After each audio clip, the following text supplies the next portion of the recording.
اسرائیلی forces کی بمباری، 10 دن میں 900 سے زائد فلسطینی شہید۔ اسرائیلی فورسز کی جانب سے غزہ کی پٹی میں خون کی ہولی کھیلنے کا سلسلہ جاری ہے۔ 10 روز میں 900 سے زائد فلسطینیوں کو شہید کر دیا گیا۔ غیر ملکی ذرائع ابلاغ کے مطابق غزہ میں فلسطینی وزارت صحت کے اعداد و شمار میں بتایا گیا ہے کہ گزشتہ 24 گھنٹوں میں غزہ میں اسرائیلی فورسز کی بمباری اور حملوں کی باعث 43 فلسطینی شہید اور 115 زخمی ہو گئے۔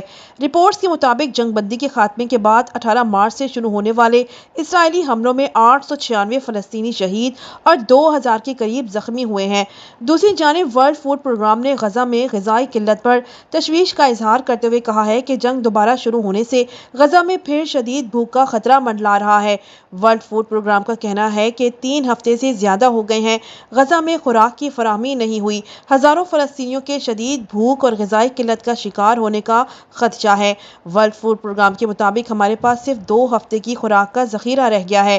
بین الاقوامی برادری امداد بحالی کرنے کے لیے اقدام کرے۔ یاد رہے کہ اسرائیل نے مارچ کے آغاز سے غزہ میں امداد کی فراہمی پر پابندی لگا رکھی ہے۔